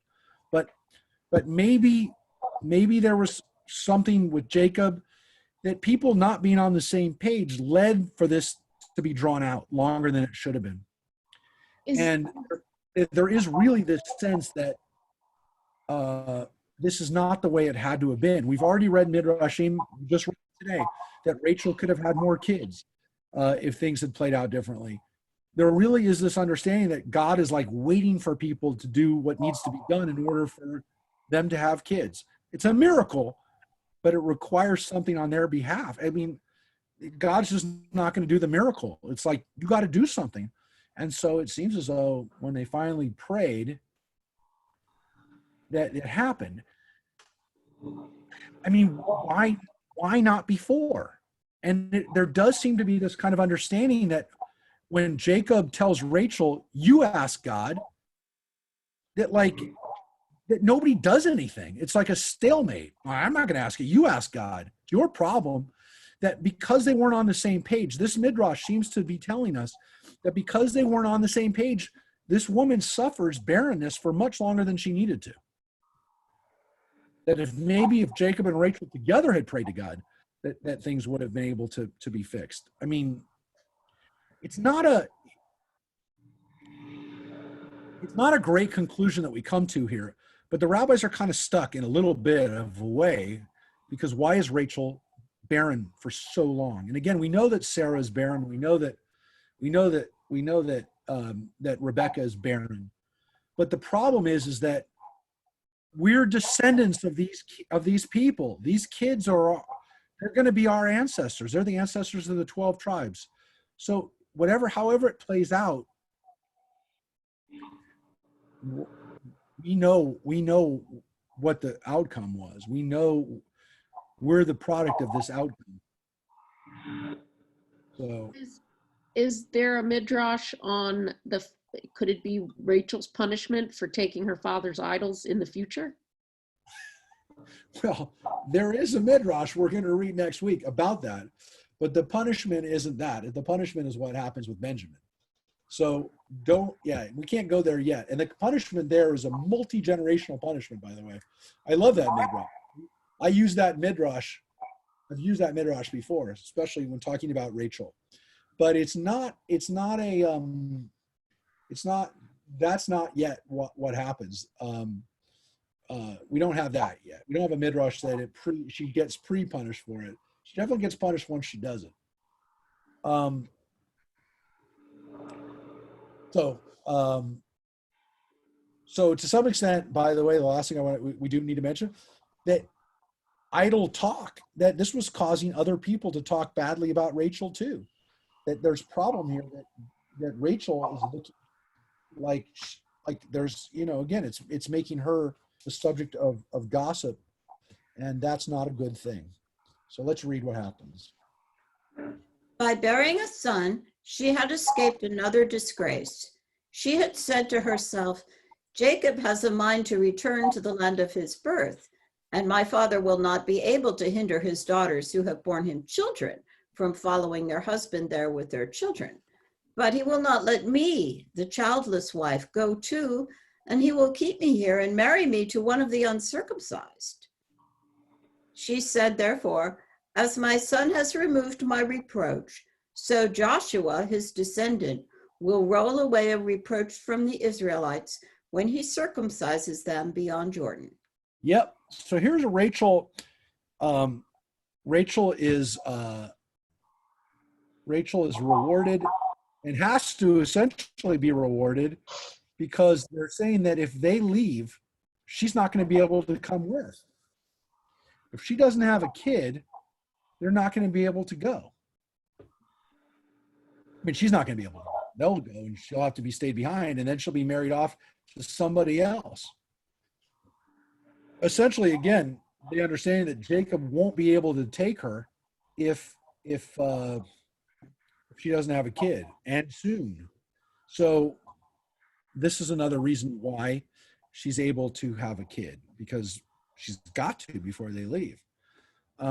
Interesting. It also gives us this interesting lesson about Joshua. Joshua is from the tribe of Ephraim. And so because he's got a connection to Rachel, and he's a descendant of Rachel, he's going to help remove reproach when he circumcises the people, right? When they come into the land of Israel, it seems like there was a generation that wasn't circumcised. And Joshua does it. Actually creates a hill of foreskins, as we know. So the hill of foreskins is a tribute to the fact that the Israelites are going to circumcise themselves in the land of Israel when they come in. So Joshua does this very important, act of piety when he circumcises the Israelites during the time of their entry into the land. All right, let's keep going. Rachel called her son Joseph, Increase, saying, God will give me an additional son. Prophetess as she was, she foresaw she would have a second son. But an increase added on by God is larger than the original capital itself. Benjamin, the second son, whom Rachel regarded merely as a supplement, had 10 sons, while Joseph begot only 2. These 12 together may be considered the 12 tribes born by Rachel.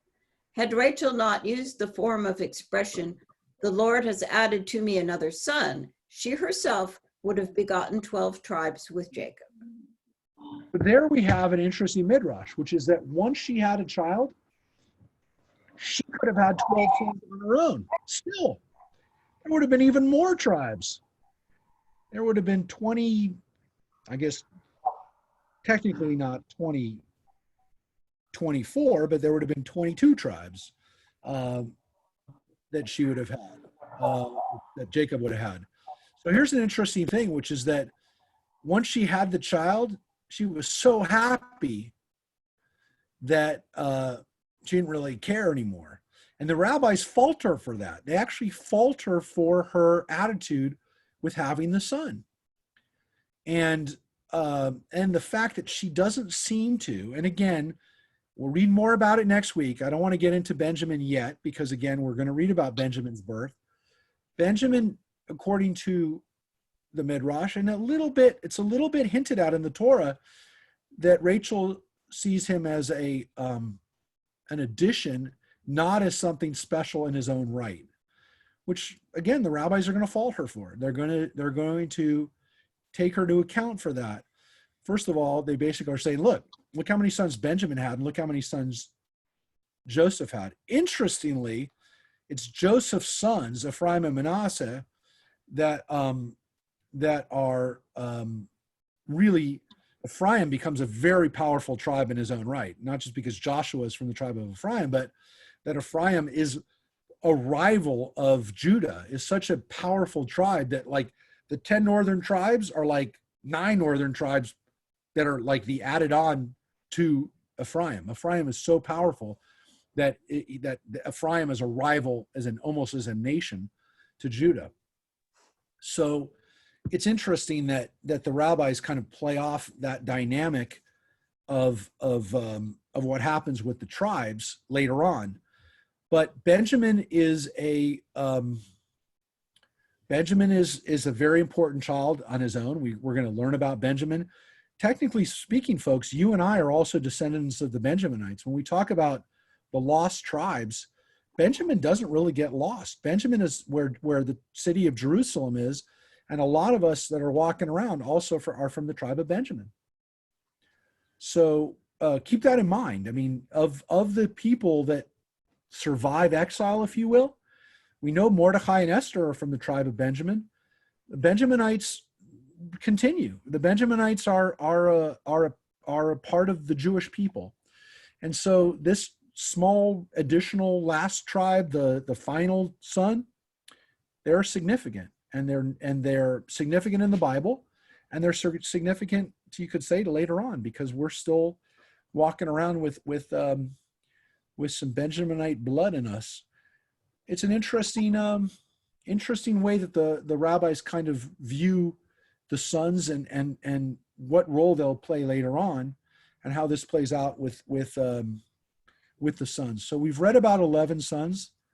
Next week, we're going to be reading about the last son, the birth of the last son, Benjamin.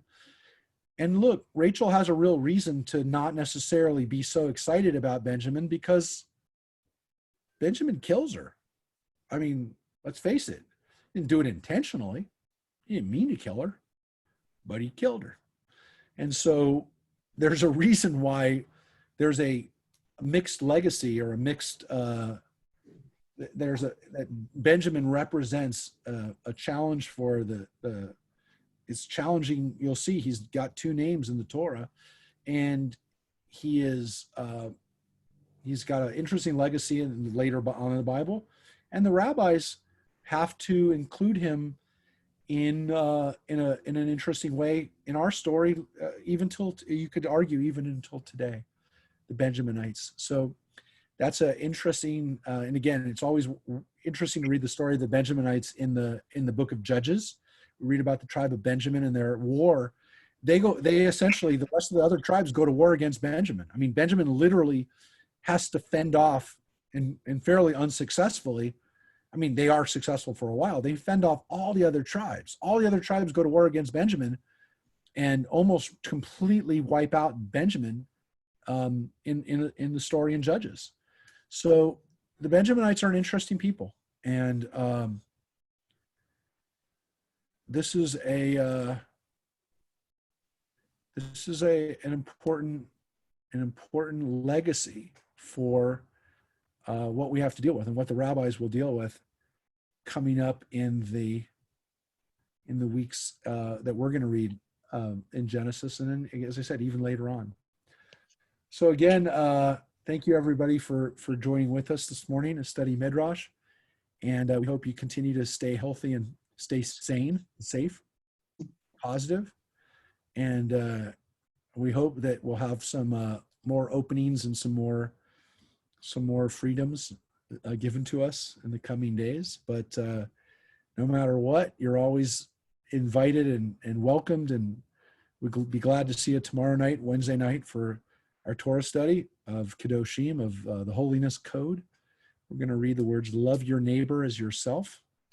And then we're going to go into... Only from 6 feet away.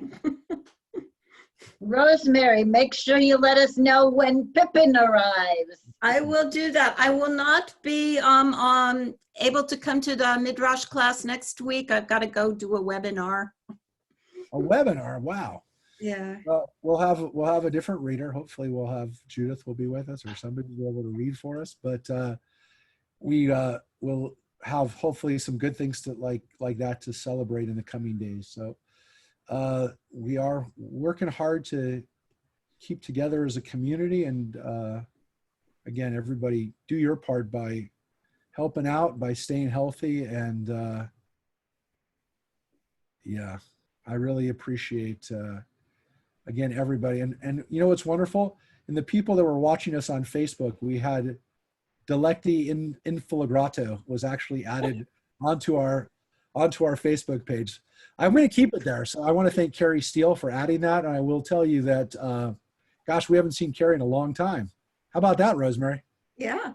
She'll join us. And I'm going to keep that up there, because then people will maybe want to jump on the next Midrash class if they see that we're talking about Delecti.